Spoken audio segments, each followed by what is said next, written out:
Cake তো কম বেশি সবাই আমরা খাইছি, কিন্তু এই রকম কেক কয়জন খাইছেন অবশ্যই আমারে কমেন্ট করে জানাবেন। একটু অন্যরকম চেষ্টা করলাম। তো প্রথমে নিয়ে নিছি চিনি, তারপরে নিয়ে নিছি পরিমাণ মতো ময়দা। তারপরে আমরা চিনিটিরে গ্রাইন্ডারে দিয়ে ভালো কইরা পেস্ট করে নেব, মানে চিনির পাউডার তৈরি করে নেব। তারপরে ওই চিনির পাউডারের মধ্যে পরিমাণ মতো তেল দিয়ে সেটা ভালো করে এটারে ব্লেন্ড করে নেব হ্যান্ড ব্লেন্ডারের সাহায্যে। তারপরে আমরা কিছু ওরিও বিস্কিট ফ্লেভারের লেগা গুঁড়া কইরা ওই ময়দার সঙ্গে মিক্সড করে নিব। এটা সম্পূর্ণই ফ্লেভারের লেগে, আপনারা না চাইলে নাও দিতে পারেন, তবে শুধু শুধু এই কেকটা খাইতে একটু কেমন জানি লাগে, যার লেগে আমরা একটু চকলেটি ফ্লেভার আনার চেষ্টা করছি। আর তার সঙ্গে দিয়ে দিছি কিছু কোকোয়া পাউডার। আপনারা যদি চকলেট গ্রেট করে দিতে চান ওইটাও পারবেন। তারপর ওই চিনি আর চিনির গুঁড়া আর তেলের মিশ্রণটার মধ্যে অল্প অল্প করে সেটা ময়দার মিশ্রণটা দিতেছি, আর অল্প অল্প পরিমাণে দুধ দিয়ে ভালো করে এটাতে ফেটাই নিব। আর অবশ্যই ব্লেন্ডিংটা কিন্তু ভালো হইতে হইব, কারণ ব্লেন্ডিংটা যত ভালো হইব ততই কেকটা সফট হইব, ততই কেকটা স্পঞ্জি হইব।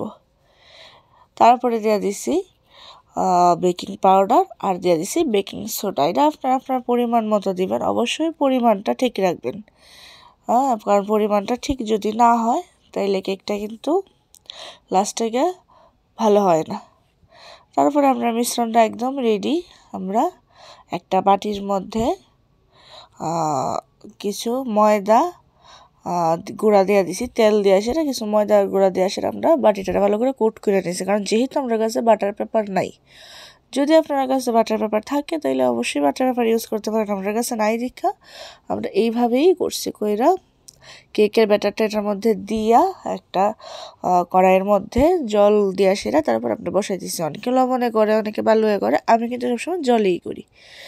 তারপরে এই হচ্ছে অরিজিনাল ব্যাপারটা, যে আমরা এখানে অল্প কিছু দুধ দেওয়া সেটা ক্ষীর করে নিতেছি।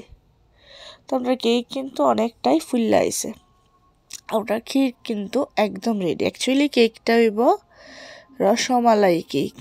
আমরা তো সবাই রসমালাই মিষ্টি খাইছি, তবে এইবার একটু অন্যরকম চেষ্টা, রসমালাই কেক। অবশ্যই কেক আমরা সবার প্রিয়, আর ক্ষীরও আমরা সবার প্রিয়। তো দুইটা মিক্সড হয়ে যদি একটা রেসিপি হয় তাইলে কেমন হয়। তো আমরা কেক কিন্তু একদম রেডি। আমরা একটা কাঠি দিয়ে টেস্ট করে নিয়েছি, দেখছি উঠে না। তারপরে আমরা কেকটা লামাইয়া কেকটারে কাঁটা চামচের সাহায্যে, আপনারা চাইলে কাঠির সাহায্য করতে পারেন, ভালো করে কেকটারে ছিদ্র করে নিছি, কারণ কেনে যাতে দুধটা ক্ষীরটা ওইটার মধ্যে ভালো করে ঢুকে কেকটার মধ্যে, তার কারণে। তারপরে উপর দিয়ে আমরা সাজানোর লেগা কিছু কাঠবাদাম কুচি কুচি কইরা দিয়ে দিছি। আপনার এই রেসিপিটা আপনারা কেমন লাগছে অবশ্যই আপনারা কিন্তু কমেন্ট করে জানাইতে ভুলবেন না। আর কেকটা কিন্তু খুবই টেস্ট হয়েছে আর খুবই স্পঞ্জি হয়েছে।